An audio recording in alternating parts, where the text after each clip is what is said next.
tal? ¿Cómo le va? Muy buenas noches. Nueva edición de Objetivos por Canal C de Cablevisión. Como es habitual, sábados a las 20:30 horas y la reiteración los lunes a las 13 horas.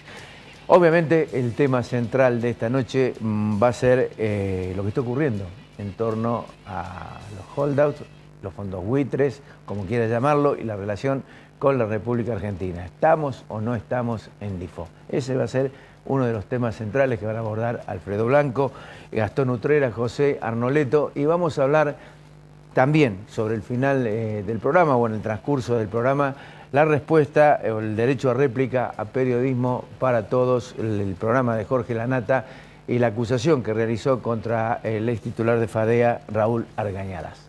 Auspicios, cuando regresemos, el primer análisis de lo que está ocurriendo en el tema económico, en el país, en el mundo, las relaciones con los fondos buitres, la decisión de Grisa, todo esto por Alfredo Blanco, luego Gastón Utrera, José Arnoletto, como le decía, y finalmente vamos a hablar con Raúl Argañarás. Auspicios. Marco Aurelio Sosa. En Fabicur Ixa hacemos la vida más segura. Córdoba Limpia, Limpia Cotreco. El Consejo Profesional de Ciencias Económicas de Córdoba. Gama, juntos hacemos futuro. Instituto San Agustín. Centro Robles.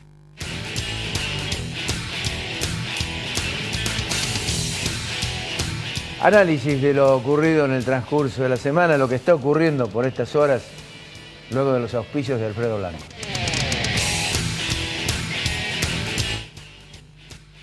La Municipalidad de Córdoba informa a los vecinos y usuarios de transporte público que ya es efectivo el traspaso de las líneas y recorridos que operaba Ciudad de Córdoba a las empresas Coniferal, ERSA y Autobuses Santa Fe.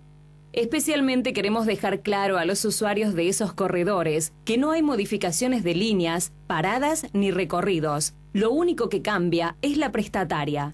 Con el nuevo esquema, la participación de las 3 empresas que quedan a cargo se distribuye en proporciones iguales. Coniferal 33%, ERSA 33% y Autobuses Santa Fe 33%. Asimismo, se garantizaron los puestos de trabajo a todos los empleados de Ciudad de Córdoba, cumpliendo una vez más con el compromiso asumido por el municipio. Colector. Junto a Rentas, trabajando por el futuro de los cordobeses. La calidad, nuestra pasión. La satisfacción del cliente, nuestra obsesión. En Fabicur Ixa hacemos la vida más segura. www.fabicur.com.ar.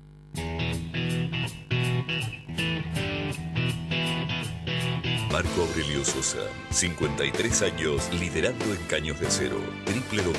www.marcoaureliososa.com.ar.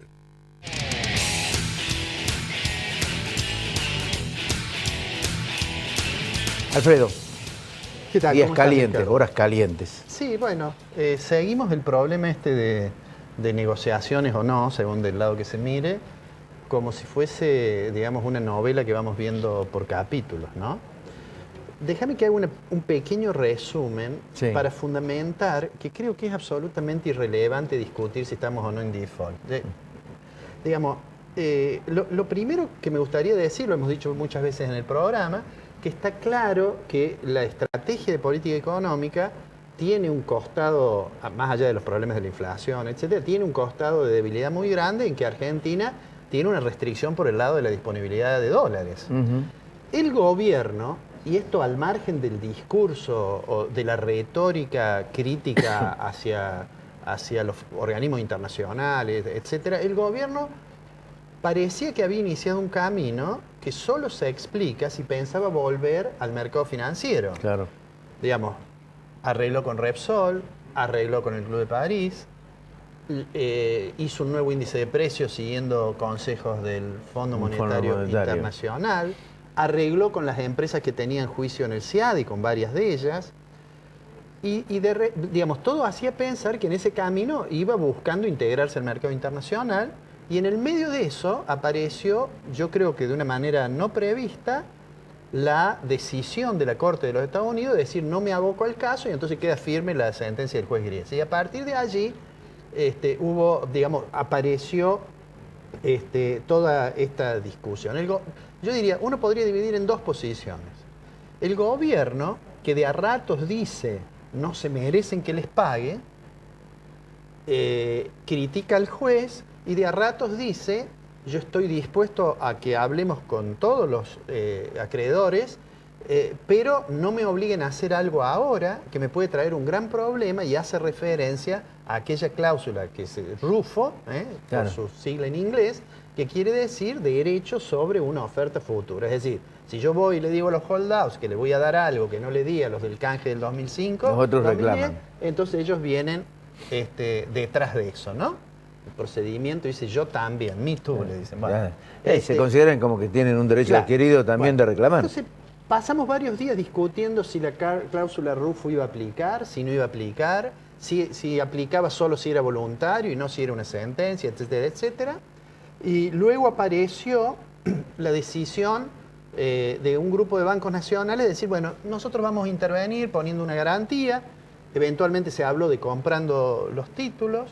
Y bueno, allí eso no se hace sin hablar con el gobierno, obviamente. Ningún banco, ninguna asociación de bancos se va a ir a Estados Unidos a hacer una propuesta sin hablar con el presidente del Banco Central. Lo más probable es que el presidente del Banco Central haya estado de acuerdo con que esta iniciativa, que aparentemente era del señor Brito, se concretara. Bueno, eso se cayó. No importa si se cayó por la intervención que tuvo de una hora el ministro, hablando de una manera digna de Capitanich, que no se entendía mucho, digamos, ¿no? Bueno, pero, digo, al margen de eso, parece que hoy la discusión es si estamos o no en default. La presidenta dice que no, en fin, bueno. A mí me gustaría hacer el siguiente ejercicio. Olvidémonos de la cuestión semántica. No importa si estamos o no en default, ¿no? Pero olvidémonos por un momento de eso. Y digamos, ¿cómo mira alguien que está analizando la posibilidad de invertir o de tomar una deuda del Estado argentino, etcétera, desde afuera?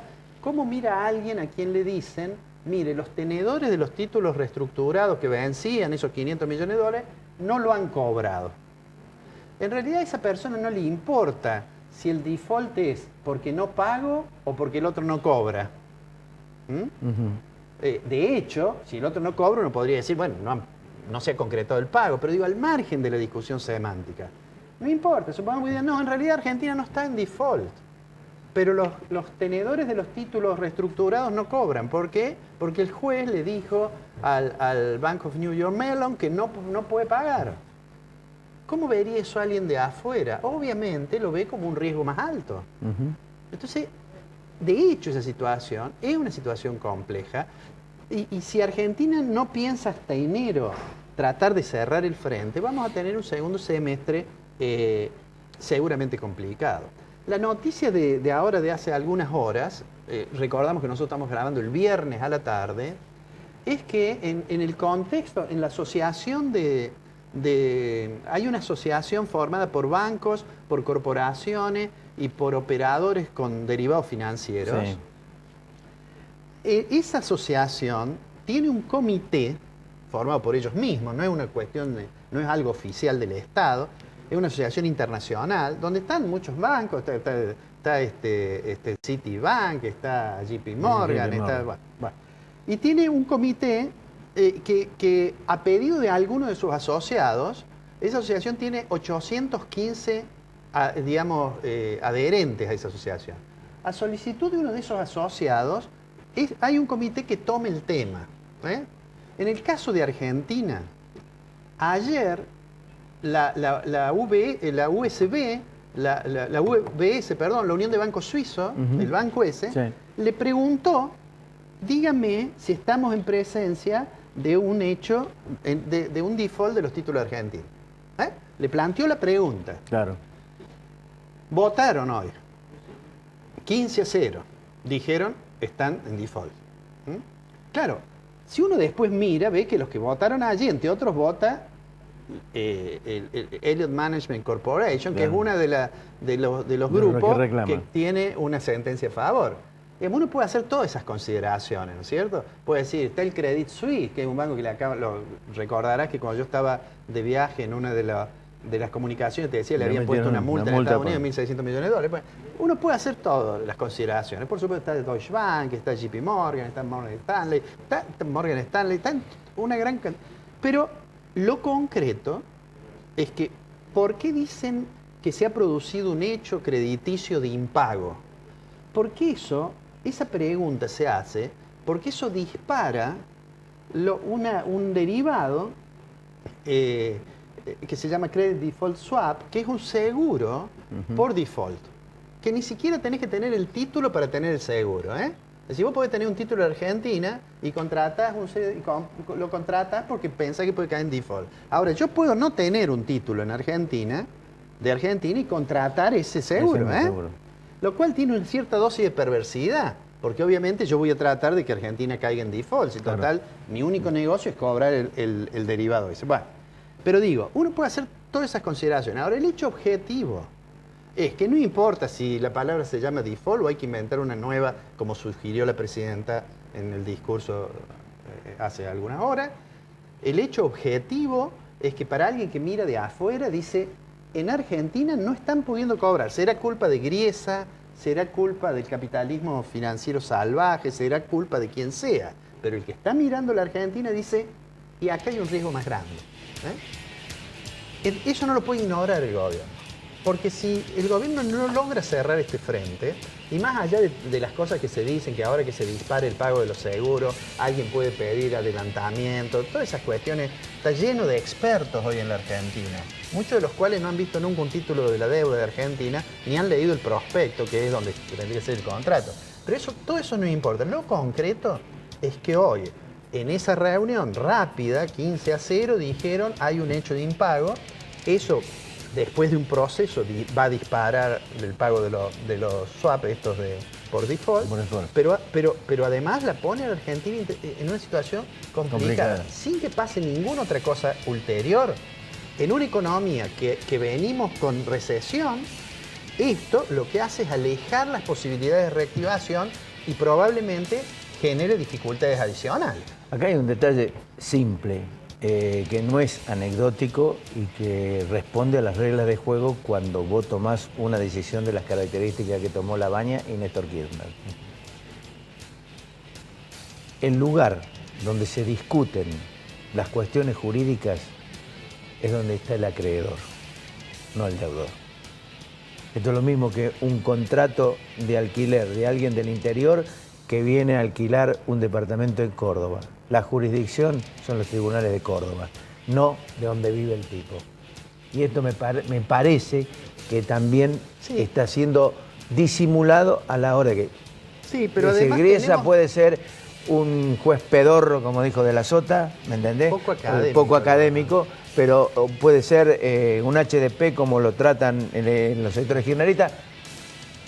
Pero Argentina accedió a discutir cualquier tipo de diferendo legal en Estados Unidos. Sí. Bueno, tenemos títulos de todos, ¿no? Tenemos títulos bajo ley americana, tenemos títulos bajo ley europea, tenemos títulos bajo ley argentina, tenemos títulos nominados en yen, nominados en pero es todo donde es el acreedor. Pero de todos modos, el hecho hoy, porque el hecho hoy es que el gobierno puede estar intentando llegar, como pienso yo era la estrategia original, a que vence el plazo de esta cláusula Rufo para poder en enero hacerlo. Pero todo está lejos de enero. Entonces, en realidad la solución esa de los bancos que se mencionó hubiera sido una solución que hubiera traído, no sé a qué costo, por supuesto, es lógico, pero hubiera traído cierta tranquilidad. Vamos al corte, cuando regresemos hablamos con Utrera y con Arnoletto. ¿Cómo no? Ya volvemos, no se mueva. Cuando regresemos hablamos el día después de Griesa, con el presidente del Consejo Profesional de Ciencias Económicas, José Arnoletto, y con el titular de Mecate, Gastón Utrera. Ya volvemos.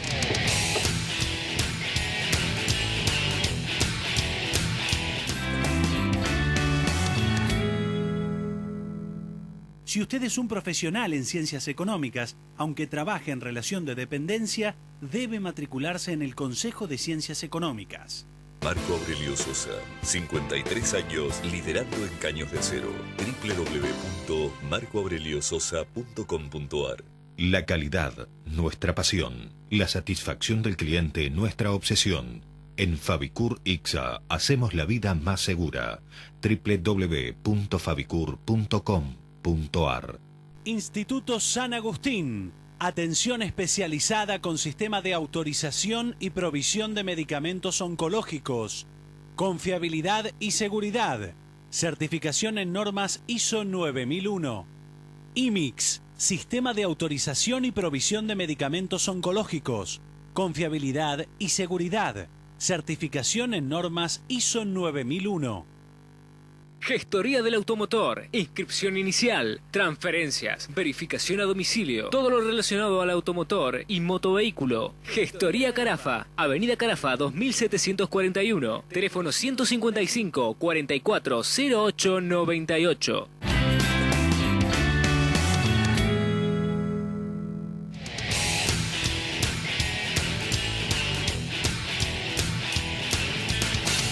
Bueno, Blanco, acá vamos a disipar las dudas. Vamos, tenemos dos personas. Tenemos dos personas que conocen el tema. Sí. No sé si escucharon lo que yo estaba diciendo, pero si lo escucharon, les pediría que no me corrijan, nada más. No, pero hoy, bienvenidos ambos. Muchas gracias. José y Gastón. Gastón publica en La Voz del Interior algo que a mí me llamó poderosamente la atención. Hay algo que o el gobierno no lo leyó o se hicieron olímpicamente, claro, no leyó, o se hicieron olímpicamente los tontos y de esto no se habla. Gastón, ¿cómo es el tema? Bueno, el gobierno viene planteando el argumento de que en realidad no está en default porque cumplió con el pago y, bueno, ocurrió que no llegaron los fondos a los acreedores, pero la obligación del gobierno ya está. Y ayer, o el jueves, en la conferencia de prensa, el ministro Kicillof no solo repitió ese argumento, sino que además leyó cláusulas de los prospectos de los bonos reestructurados y leyó las condiciones para un default o los disparadores de un default, uno de los cuales es el no pago de algún vencimiento de capital o intereses durante 30 días. Y ellos dicen, bueno, eso está cumplido porque nosotros pagamos, pero lo que no leyó es que todos los prospectos de esos bonos mencionan expresamente que el pago está realizado cuando lo recibe el acreedor, lo cual es de sentido común, pero cabría la posibilidad de que no estuviera explicitado y que diera lugar a esa interpretación, pero claramente no hay lugar a esa interpretación, por lo tanto Argentina efectivamente está en default y por eso se empezaron a disparar los pagos de los seguros por default y en el exterior no hubo ninguna duda de que efectivamente Argentina está en default, lo cual por supuesto es un problema. ¿Cómo ven ustedes el problema? Ese problema en particular era una cuestión obvia. Para bajarlo una cuestión más de entre casa. Es como que yo emito un cheque teniendo fondos en mi cuenta y en el medio entra un embargo de la AFIP sobre los fondos. El que se presente con el cheque a cobrarlo va a venir rebotado porque la cuenta está embargada y no hay fondos para pagarlo. Y yo no puedo argumentar diciendo, no, pero yo la plata en la cuenta la puse. Al destino la plata no llegó, o sea que nadie puede dar por pagado hasta que el cobrador no haya efectivamente cobrado. Enhorabuena que se haya encontrado la cláusula, pero yo creo que aún sin cláusula no se puede dar por pagado algo hasta que quien debiera cobrarlo no lo haya cobrado, ¿no? Fíjate que lo que pasa es que la singularidad simples de esto es que en realidad el juez, hablando de los 500 y pico millones, en realidad el juez no le envió, no notificó al banco de que hubiera un embargo o de que le recomendó que no pagara. Y lo cual lo pone al banco en una situación complicada, ¿no? Pero, bueno. Creo que eso tiene sentido, Alfredo. Porque estaban negociando. Y tiene sentido por el hecho de que un embargo probablemente entre en algún terreno más complicado todavía, porque los fondos ya depositados por Argentina, como dice el gobierno, no son de Argentina, sino de los acreedores. Claro. Dejándolos bloqueados, no incurre en el problema de tomar fondos que no son de Argentina, y termina forzando a que se cumpla el fallo, que creo que esa es la intención. Por eso lo hizo. De todos modos no se puede sostener mucho tiempo esa situación, digamos así, por eso el banco le volvió a preguntar sobre el tema, ¿no? Pero yo insisto en esto que decía recién, no sé si me escucharon, que al margen de la cuestión semántica, supongamos que no estamos en default. Ahora el tipo de afuera que mira, dice, mire, no está en default, ahora los tenedores de título no cobran. No están default y no cobran. ¿Qué hago yo? ¿Traigo la plata o la llevo a otro lado? Pepe. Claro. Sí. Yo creo que eso es muy importante porque tendremos que separar en todas estas discusiones, terminamos en cuestiones legales, si hay default o no. Lo cierto es que hay default Y más allá de cómo se denomine esta situación especial, tenemos que analizar lo más interesante de todo esto, que es el impacto económico, las implicancias económicas de todo esto. Una es, por supuesto, la que planteás, que me parece impecable. El que está mirando si invierto o no en Argentina, le importa si va a cobrar o no. Claro. Y justamente si hay un país que por no incumplir fallos termina teniendo este tipo de complicaciones, bueno, otro motivo más para no comprarle bonos a ese país, porque el gobierno obviamente no enfatiza esto, pero está incumpliendo un fallo. Con toda la discusión que hay sobre las fallas del sistema financiero internacional que permiten estas cuestiones, que ya lo puntualizó el Fondo Monetario en 2001, hay un problema de fondo que es el que hace que Argentina reciba tantos apoyos en todo el mundo, pero no sirve para resolver esto. Obviamente el Fondo Monetario, la ONU, países, Premio Nobel, todos van a decir que estamos de acuerdo con Argentina. Ahora, ninguno de ellos va a solucionar el problema de una sentencia que está en firme, que hace que Argentina esté en default y que es un problema que hay que resolver. Además hay un hecho político y contradictorio, es decir, Frávega habla con los bancos o con ADEVA para tratar de conseguir de que ellos se posicionen de alguna manera para tratar de rescatar los bonos. Sale Kicillof después a desmentir. El JP Morgan creo que también estuvo a punto... Después que los bancos nacionales... Los bancos nacionales también estuvieron. Ahora, ¿cuál era el costo de eso? En última instancia, si alguna de las entidades, algún grupo de bancos intentaba rescatar esos bonos. A ver, si hacemos una vaquita y ponemos plata para comprar esos títulos, lo mínimo que vamos a pretender es que llegado un momento pasemos por caja a recuperar al menos la que pusimos, más un costo de oportunidad, llamémosle. O si somos patriotas, a recuperar por lo menos la plata que pusimos. Claro. Pero encima, en la declaración que da Kicillof la misma noche del default, dice, y no estamos en condiciones de pagar más que lo que ofrecimos en 2005-2010 porque la ley nos los prohíbe. Los mismos que iban a hacer la vaquita se pusieron a pensar, yo voy a poner 100% para rescatar esto y me van a decir, cobrar 35 en las mismas condiciones que el 2005-2010. De patriota estúpido hay un tramo largo, ¿no?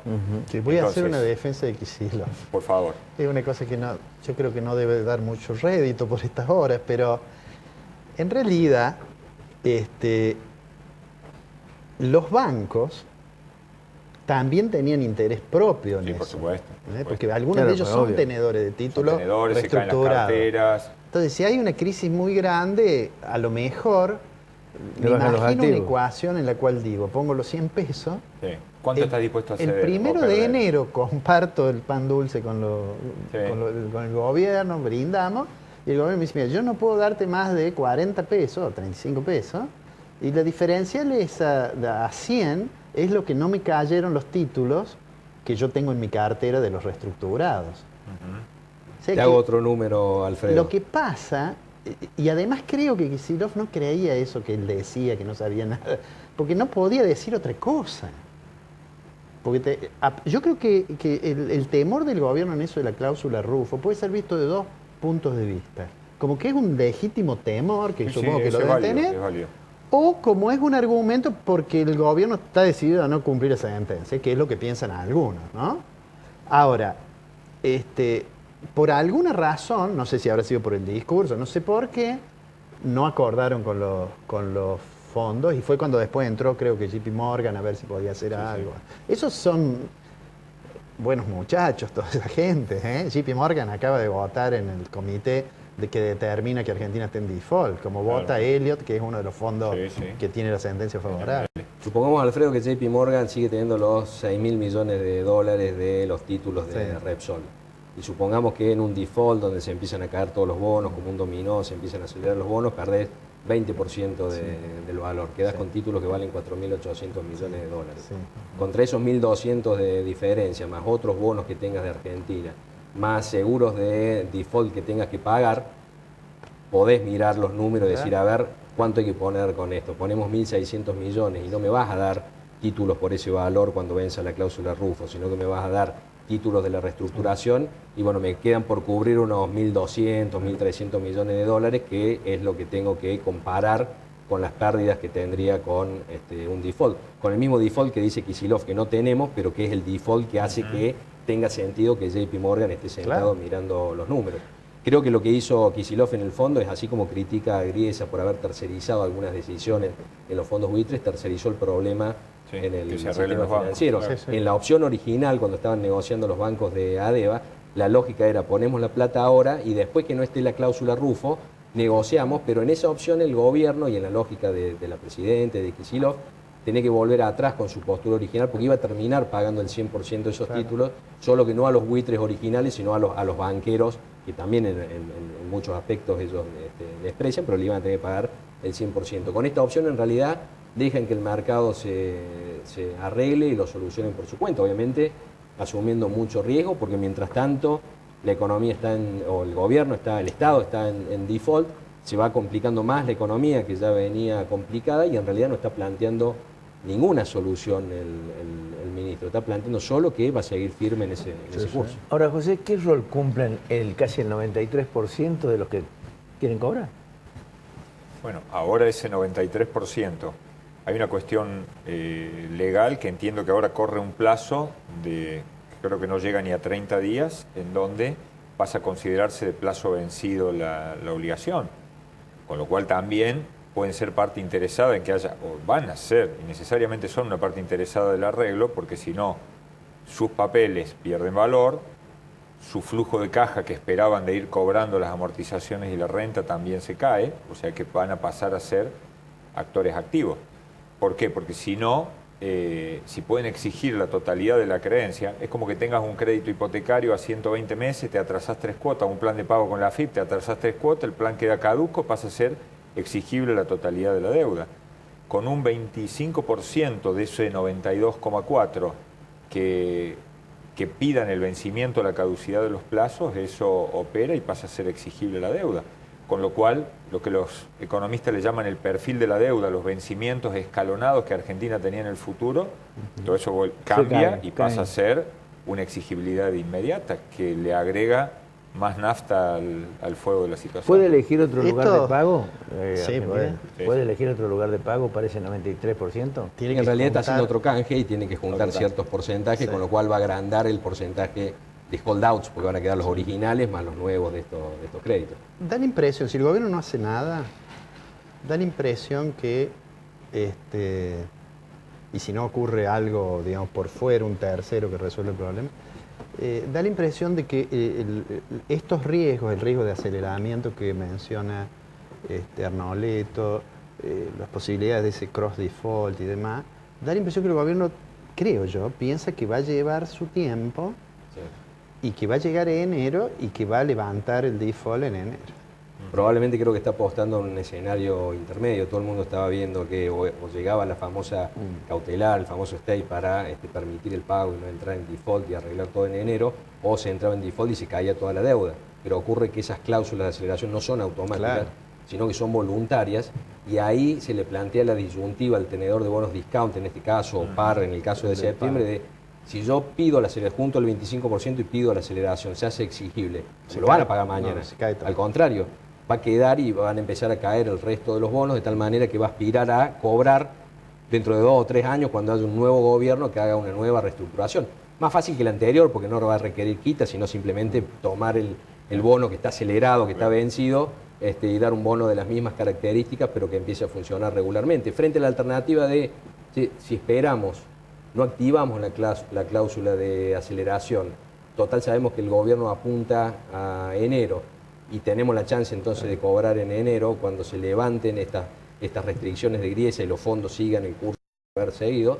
Creo que el gobierno está jugando con ese escenario en donde podrían no acelerarse los bonos. Obviamente eso requiere que haya seguridad de que todo esto lo hace el gobierno para llegar a enero, y creo que es justamente lo que Kicillof termina dando la señal contraria cuando dice, miren, en el fondo está diciendo, miren, no era la cláusula Rufo, es que estamos en desacuerdo con pagar más del canje, que es lo que hace caer la negociación original de los bancos, es lo que dificulta ahora, porque los bancos que intervengan en esto tienen que hacer aquel ejercicio que hacíamos de ver cuánto pierden con default y cuánto entonces conviene pagar para evitarlo, pero también podría generar el incentivo contrario al que le conviene, decir, bueno, mira, si no van a pagar nunca, aceleremos y vamos después de vencido por la vía judicial. Ahora, está bien. ¿Cómo impacta eso en el mercado interno? En el día a día, el tipo que tiene el crédito de un auto, el tipo que compró con la tarjeta de crédito a 18 o 20 meses, con el proceso inflacionario, con el consumo. Vamos por partes. Argentina ya estaba fuera del mercado de capitales hace un tiempo, con lo cual no tiene un impacto que digan, wow, venía un flujo de inversiones que venía parejito y ahora se va a cortar. No estaba viniendo un flujo de inversiones por todos estos problemas macroeconómicos que estás mencionando, por una inflación que quita competitividad, por ciertas industrias y ciertos sectores económicos que han perdido absolutamente en los últimos años. Entonces, en ese sentido, más allá de que pueden ralentizarse algunas inversiones en vaca muerta o demás, no es que alguien ahora por ver un riesgo vaya a dejar de invertir, pero lo que hace es corregir la prima de riesgo y la tasa que pretende de rentabilidad de una inversión. Entonces ahora, si Argentina es un poquito más riesgosa que lo que era hace 2 meses atrás o hace 3 meses, eso incrementa el riesgo. En el resto de la economía doméstica, siempre el modelo económico trabajó duro para un mercado de consumo interno, que hoy se ve complicado porque la inflación carcome el poder adquisitivo y la gente cada vez puede comprar menos. Primero empezó a pegar en bienes durables y luego esa restricción de consumo va llegando también a los bienes de primera necesidad. Lógicamente con créditos, en algunos casos a tasas negativas, sigue habiendo algún incentivo residual para consumo. Pero uno diría, por más que tenga tasa negativa, este crédito por cambio del auto, por ampliación de la casa o lo que fuera, pagarlo lo voy a tener que terminar pagando. Y si tengo dudas de si voy a tener continuidad de trabajo, voy a tener continuidad de mis ingresos, la gente empieza a ser más cuidadosa. También quiere sacarse los pesos de encima lo antes posible, ¿no? No los va a guardar porque sabe que pierde poder adquisitivo. Pero no se podría esperar, creo, una reactivación de consumo en este escenario. Yo agregaría ahí, Ricardo, un matiz, que es, primer escenario, JP Morgan y otros bancos unidos por el espanto terminan negociando, poniendo la plata y terminamos saliendo del default en pocas semanas. Ahí la economía vuelve a foja cero, es decir, a los problemas que ya tenía antes de este conflicto de recesión, alta inflación, digamos, atraso cambiario, muchos problemas, por lo cual la economía queda complicada, pero al menos con la posibilidad de que el gobierno aspire a llegar a diciembre de 2015 atrayendo algunos dólares financieros. Todo esto creo que no le sale gratis, porque ver el modo como lo está manejando el ministro de Economía y la forma de negociar, volvemos a esto, no hace demasiado atractivo del otro lado para entrar y para traer fondos a Argentina, más todavía si no hay un gobierno que garantiza el pago de la deuda, sino que justamente se termina resolviendo por el espanto de los que están por sufrir un default, no genera demasiado atractivo, pero claramente sería una situación mejor que la actual. En el segundo escenario se caen esos acuerdos de los bancos, no se logra un acuerdo, con lo cual la Argentina sigue en default, pero no se activan esas cláusulas de aceleración. Podríamos pensar en 5 meses con la economía complicada, con altas tasas de interés, con mucha restricción a las importaciones para contener los dólares, y eso ahoga mucho a la economía, y con altísima incertidumbre, pero con la perspectiva de que en enero vuelva el gobierno a decir, bueno, ya no está la cláusula Rufo, terminemos de cerrar esto. Y un tercer escenario en el cual, si se empiezan a acelerar los bonos, o el gobierno muestra que aún sin cláusula Rufo nunca va a pagar más que la reestructuración, con lo cual queda un problema que queda pendiente de resolución para el próximo gobierno. Bueno, tenemos un año, casi un año y medio, de una economía muy complicada, con muchas restricciones de dólares y con mucha inestabilidad y mucha incertidumbre. Creo que tenemos esa escala de grises desde la resolución más rápida hasta la no solución de este problema. Vamos al corte, ya volvemos y vamos cerrando el panorama.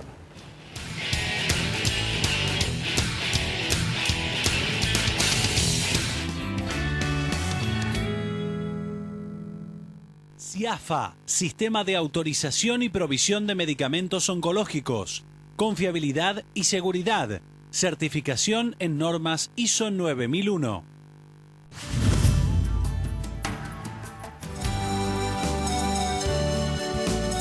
Hace 31 años, en agosto, fundamos Cooperativa Horizonte, Hoy es casi la única opción para 8 de cada 10 cordobeses que no pueden acceder a la vivienda propia ni por el Estado ni por el sector lucrativo privado. ¿Y cómo se logra esta accesibilidad? En Córdoba capital adjudicamos casi 80 casas por mes y el promedio elegido por el asociado equivale a una casa de 2 dormitorios, 59 metros cuadrados, ampliable y aún con la posibilidad de establecer un emprendimiento pyme. Su costo total, 310.000 pesos. Y la forma de cancelarlo es mediante libre aporte primero y después de tener la casa con mensualidades flexibles de 2.700 pesos por mes, durante tan solo 6 años de plazo. Lógicamente, existen viviendas más económicas aún, como así también unidades más confortables. Y todo este abanico de posibilidades y facilitamientos son la clave del impacto social de Horizonte en Córdoba.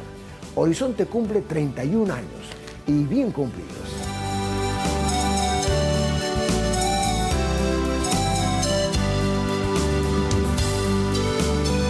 Restaurante y Marisquería Anastasia. ¿Necesitas festejar? Pensá en el Arrabal. Belgrano 899. Reservas 460-2990. Uriel Gacero, fisioterapeuta, kinesiólogo. Gestoría del automotor, inscripción inicial, transferencias, verificación a domicilio, todo lo relacionado al automotor y motovehículo. Gestoría Carafa, Avenida Carafa 2741, teléfono 155 44 08 98.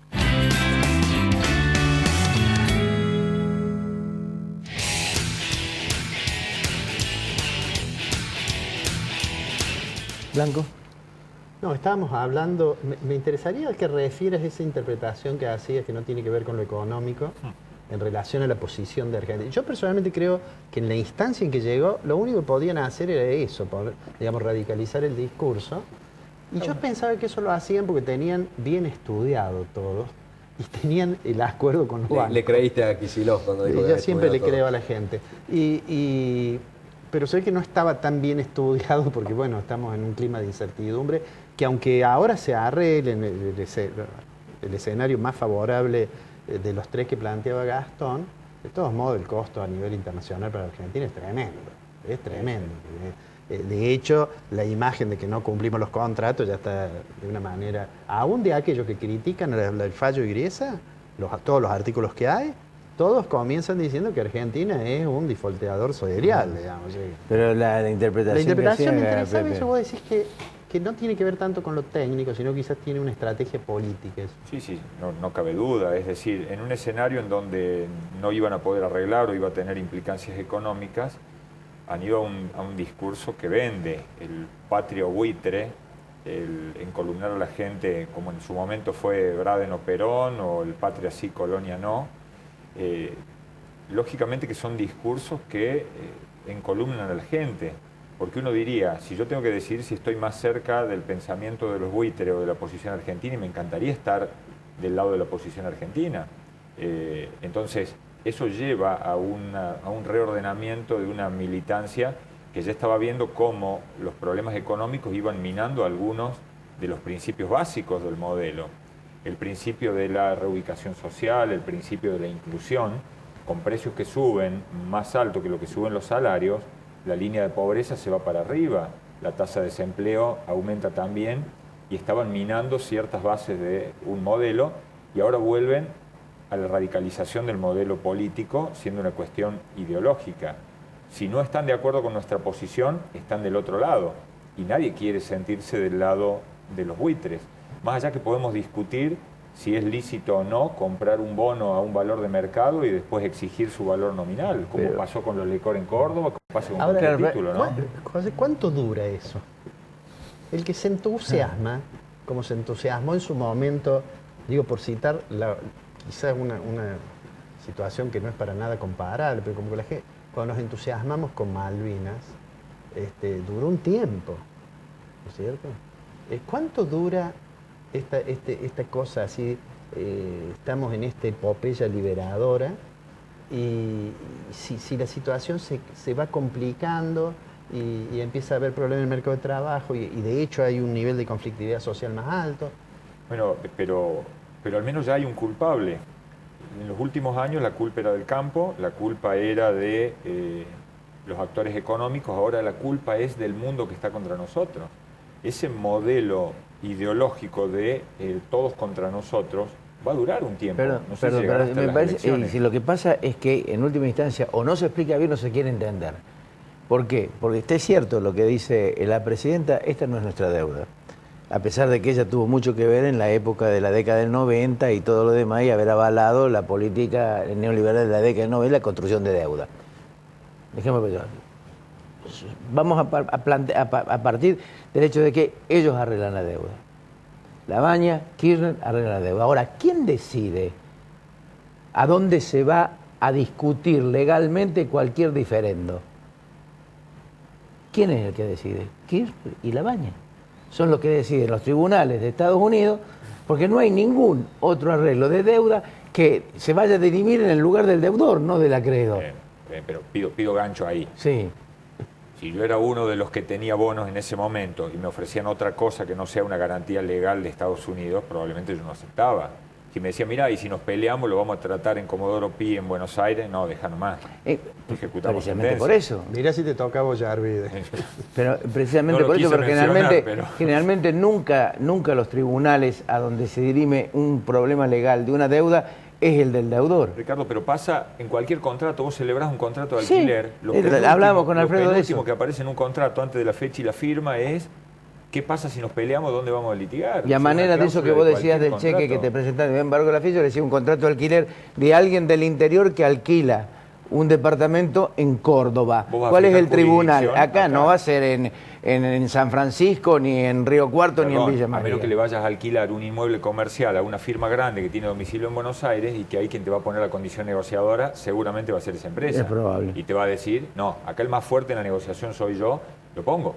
Pero en esos casos es un contrato más fácil de resolver que en este, ¿no? De todos modos, Ricardo, yo creo que hubiera sumado políticamente mucho más la dureza en la negociación, partiendo de una situación en donde después del fallo se queda Argentina con el interés a negociar y los fondos buitres ya no tienen ningún incentivo a negociar, con lo cual tenía cierta lógica jugar muy duro, muy fuerte, para generar riesgo de no cobro, para que se puedan sentar en la mesa y tengan incentivos a negociar. Y los fondos buitres primero dijeron, che, recibimos bonos, después dijeron, si quieren el stay, tráiganme algo y lo reponemos, después sacaron solicitar diciendo, che, argentinos, miren, esta gente está por entrar en default, y podría haber llegado al final de esa dureza permitiendo una solución con los bancos y que digan fue la estrategia de dureza, de firmeza, la que obligó a que alguien reaccionara y lo solucionara, con la ventaja además que todos los involucrados estaban obligados a decir que no tenía nada que ver el gobierno, no podían decir que era el gobierno, con lo cual podría haber cerrado con mucha gente que podría haber dicho, che, esto del gobierno, y de hecho por eso creo que empezó a subir en la opinión pública el manejo de la deuda. Lo que pasa es que el resultado final, cuando ahí al final del proceso termina pateando la mesa y termina haciendo caer el acuerdo con los bancos, termina polarizando y creo que en la polarización deja menos rédito político. Permite que la presidenta y el ministro de Economía digan, pero nos mantuvimos firmes con la postura original de que nunca va a haber un solo centavo adicional a la reestructuración, haya cláusula Rufo o no haya más cláusula Rufo, y creo que es eso lo que se termina blanqueando desde el miércoles en adelante. Gastón José, muchas gracias. Gracias por venir. Muchas gracias a ustedes. Gracias. Cuando regresemos, la respuesta a Jorge Lanata de Raúl Abrañaras.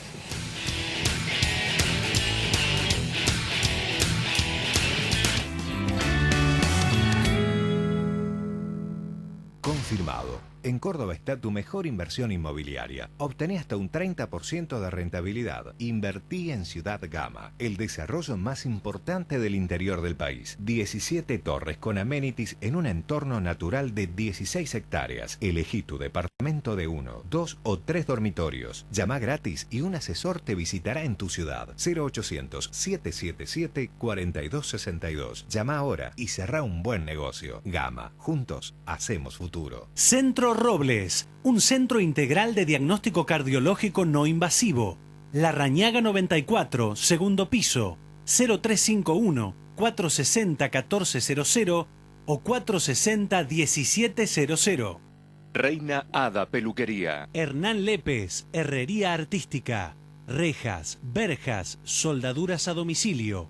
Teléfono 0351-152-072-620. Doctora Elvia Guzmán, Derecho Previsional. Teléfonos 153 14 70 00.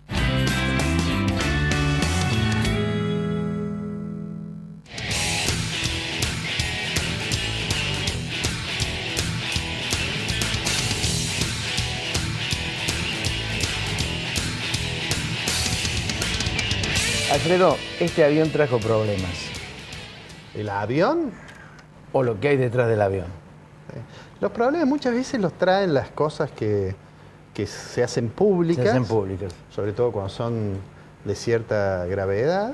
Y lo que ocurre siempre es que cuando se hace una denuncia, después no se sabe más nada de la denuncia. Y a veces si la denuncia resulta desmentida, si sale, no sale, suele decirse con el mismo tamaño. Chiquitito. Sale más chiquito. Más chiquitito. ¿No? ¿Por qué estamos hablando de esto? Estamos hablando de esto porque en el programa de Periodismo para Todos, Jorge Lanata habló concretamente del Ministerio de Defensa y fundamentalmente de FADEA. Al referirse a FADEA, lo de que aquí no se fabricaba absolutamente nada, que era, digamos, un enjambre de personal absolutamente incompetente, que no tenía ningún tipo de vínculo con la actividad industrial aeronáutica, y además imputó de cuasi corrupto a quien fue el titular de FADEA en su momento, Raúl Argañarás. Él pidió el derecho a réplica, está con nosotros aquí esta noche, así que con él vamos a hablar. Raúl, gracias por venir. No, gracias por venir. Abrir este espacio. Considero muy importante que los medios difundan, no distintas posiciones, sino cuando se trata de fondos públicos. Creo yo que es muy importante que la gente no pierda la confianza en la capacidad del Estado de gestionar cuestiones complejas como una fábrica de aviones. Este avión es el Pampa, se está fabricando, hace años que se fabrica el Pampa. La novedad es que de la creación de FADEA hay dos modelos nuevos, que se llama Pampa 2 remotorizado, que es un avión con un motor que tiene más potencia básicamente y más vida útil, lo cual implica que se puede seguir utilizando en Argentina, pero también que se puede seguir produciendo y que se puede exportar. Esto nosotros lo anunciamos en FIDAE hace 2 años y de hecho se cumplió con la remotorización. Hay un programa para que todos los Pampas que han sido fabricados y que están volando tengan el nuevo motor. Es un proceso de reconversión basado en lo que la fábrica tiene y ha recuperado, que es capacidad de diseño. La capacidad de diseño implica también la capacidad de modernización. Y después tenemos el Pampa 3, que exteriormente no se ve diferencia, es el mismo avión, pero que tiene una aviónica completamente digital. La aviónica es el sistema de comando y telecomunicaciones del avión. La que tenía el Pampa 2 era parcialmente digital, y digamos una modificación anterior, que estaba muy lejos de lo que se llama el estado del arte, y no solo para lo que es fabricación, sino principalmente para lo que es entrenamiento avanzado de pilotos y para lo que en el futuro puede ser un Pampa que llamamos generación táctica. Un Pampa que dentro de sus cualidades, donde está que es subsónico, de todos modos puede ser útil para la custodia del espacio aéreo, especialmente porque va a estar dotado de un sistema de telecomunicaciones que tiene una capacidad de transmitir gran cantidad de información de mucha calidad a gran velocidad. Es decir, que con un sistema de radarización que Argentina está desarrollando, un avión Pampa puede tener la información de cualquier objeto que no deba estar en nuestro espacio aéreo y lo puede defender. Eso se hace, perdón Alfredo, esto se hace aquí en Córdoba. Esto se está haciendo acá en Córdoba con una novedad. En lo que respecta a aviónica, en el contrato vigente, muchas cuestiones no puedo decir porque es un contrato secreto, digamos que está lanzado por lo que es defensa, secreto militar, hay transferencia de tecnología hacia FADEA y hacia empresas argentinas que hacen aviónica. Por primera vez también en la historia. Te hago esta pregunta porque en la generalidad de los casos, cuando se habla de FADEA, se la compara concretamente con Aerolíneas Argentinas. Es decir, es un nicho de dinero que va y que no tiene absolutamente nada de productividad, que significa un gran caudal de sueldos, de grandes, de importante monto remunerativo todos los meses, pero que no produce absolutamente nada. Esa es, digamos, la impresión que no quiero defender a Aerolíneas porque no es mi trabajo, pero quiero decirte que la fábrica, todo lo que se ha invertido en los últimos años, ha sido para llevarla a lo que nosotros decimos el más alto nivel productivo, tecnológico y competitivo a nivel mundial. No podemos tener una industria subsidiada, no es la idea tener una industria subsidiada. Nosotros hicimos proyecciones y determinamos, por ejemplo, el caso del Pampa, lo que sería la escala mínima eficiente, planteamos que teníamos que llegar, aunque parezca utópico, a una producción en serie de 100, de los cuales 40 serían destinados al mercado interno y el resto deben ser exportados.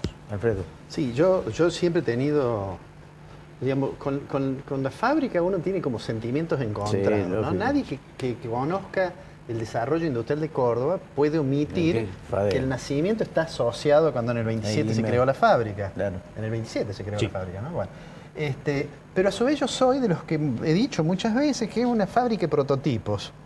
Es decir, que no, pero no quiero ir tanto a eso, sino específicamente a esta situación, porque, bueno, usted Argañarás no está más en la presidencia, ¿no?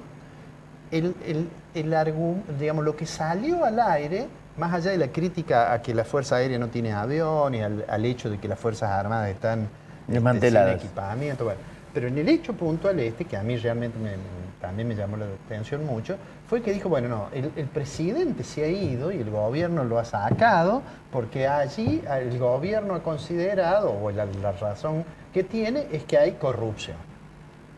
Básicamente, yo creo que esa es la parte más fuerte. Creo que la parte más fuerte del informe, en realidad, a mi juicio, ¿no? Es a la cuestión de la Fuerza Aérea, que no tiene aviones. Bueno, eso es muy grave, pero esto es muy grave en términos, creo yo, personales. Entonces, y no hubo como una reacción del gobierno.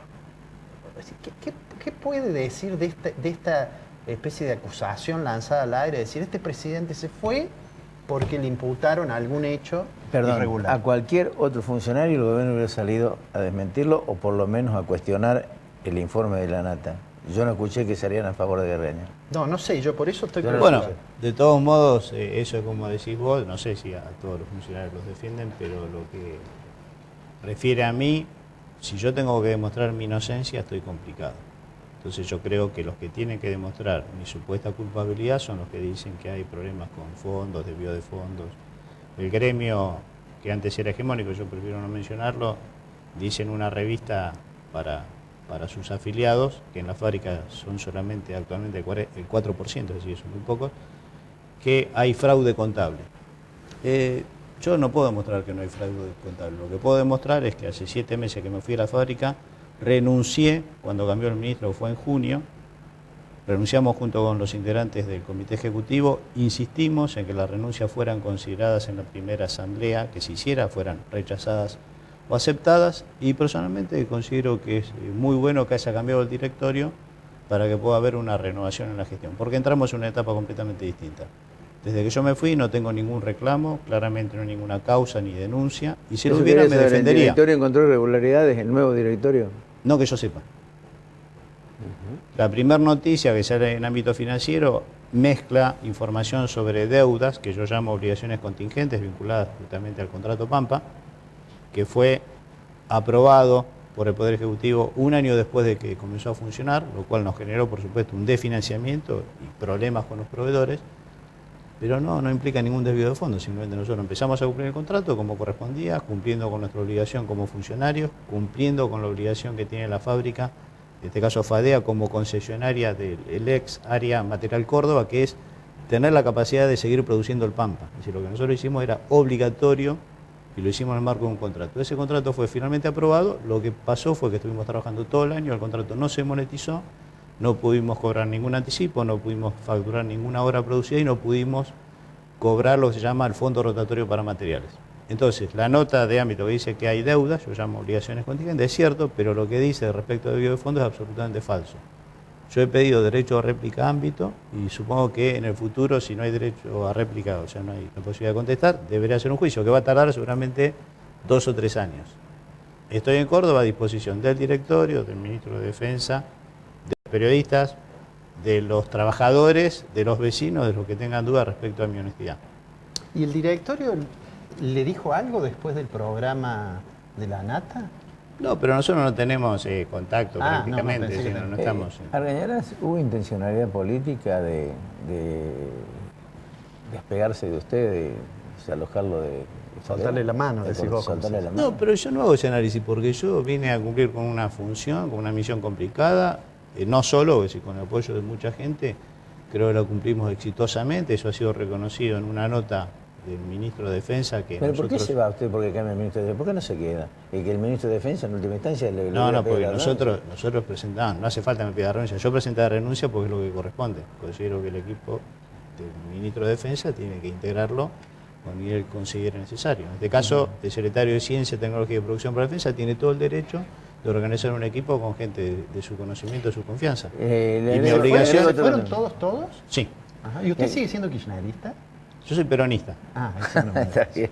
Pero te quiero contestar, no quiero eludir. modelo Apoyo el modelo y soy bastante autocrítico. Si no soy obsecuente, esa puede ser una aclaración. Muchos dicen que hubo intencionalidad política para que desembarcara la Cámpora directamente en el nuevo directorio. No te voy a decir que es así porque yo presenté la renuncia de inmediato. Nadie me obligó, ni siquiera me sugirió la conveniencia de que renuncie. ¿No? Pero puede haber habido intencionalidad política, no solamente en su renuncia o digamos en dejar usted la presidencia, sino en el informe de la Nata, provisto tal vez por gente de la Cámpora. Yo no creo que eso se pueda hacer de una agrupación kirchnerista porque sería lo que se dice pegarse un tiro en los pies. ¿Sí? ¿No? Considero que eso tiene mucho más raigambre Usted sabe gremial. Que en política suceden todas las cosas, ¿no? Sí, pero no, yo lo que sí creo, porque estaban ahí dirigentes gremiales, algunos de los cuales ya no lo son, porque créeme, ya prácticamente en FADEA es inexistente desde el punto de vista de representatividad, que en su momento, no a mí, sino a los integrantes del directorio, nos amenazaron y nos extorsionaron diciendo que iban a destruir nuestra imagen pública. Y creo que van a hacer todo lo posible porque realmente... ¿Tiene nombres? La gente del sindicato Asociación Personal Técnico Aeronáutico. ¿De Siriele? El titular es Sirieli. Bueno, pero digamos, para redondear esto, o sea que, digamos, lo que se lanzó al aire, digamos, no tiene ningún sustento y usted está esperando la posibilidad de que sería razonable que le dé el programa para decir, mire, esta parte del programa, esta parte al menos, sí, no tiene fundamento. Sí, eso, digamos, lo estoy haciendo en el marco de la nueva ley, que creo que establece claramente el derecho a réplica. No tengo ningún prejuicio, creo que puede ser que lo conceda el responsable del programa y de la producción, o no, de acuerdo a su criterio, y si no, tendrá que iniciar acciones legales y tendremos que esperar el tiempo que tenga que pasar. Pero quería aprovechar... Sí. Yo creo que más que defenderme, que para mí es muy importante y les agradezco enormemente la posibilidad que me dan, con mucha gente que me escucha o que yo estoy tratando que conozcan lo que yo llamo mi derecho a réplica, creo que también hay que defender la fábrica porque ha costado mucho reconstruir. Entonces, este avión existe, por primera vez en la historia hay una línea de producción en serie. Es exportable, ha habido una inversión muy importante. Nosotros las pocas veces que hicimos eventos fue no para hacer, como digo yo, propaganda, sino para mostrar dónde están los recursos del Estado, es decir, los impuestos de los contribuyentes, los ciudadanos, que están, los que dijimos que iban a estar invertidos en la fábrica, están en la fábrica y la han puesto al máximo nivel competitivo y tenemos muchos productos que así lo demuestran. Y por primera vez en la historia, un avión que se va a hacer en un consorcio en el marco de la UNASUR, con un mecanismo muy interesante que yo llamaría de cuasi mercado, y hemos diseñado un avión ajustado a las necesidades de todos los países de la UNASUR. Se ve que la quiere la fábrica. Por supuesto. Y le quiero dejar esto, que... Ahora, estos no son los aviones que hace la fábrica. No. Estos son los pines que hace una pyme de Córdoba, que es muy destacada. Sí, pero realmente el que quiera ver el Pampa... ¿Ah? ¿La Echegorri? El que quiera ver el Pampa tiene que ir a la fábrica. Lo va a poder ver. Raúl, gracias. No, gracias a usted. Muchas gracias por venir. Nos vamos. Sí, me voy a poner. Te va a poner eso. Señores, ha sido todo por hoy. Nos volvemos a encontrar el próximo sábado a las 20:30 horas para otro nuevo objetivo. Que tengan muy buen fin de semana.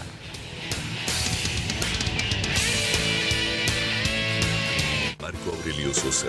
En Fabicur Ixa hacemos la vida más segura. Córdoba Limpia. Limpia Cotreco. El Consejo Profesional de Ciencias Económicas de Córdoba. Gama. Juntos hacemos futuro. Instituto San Agustín.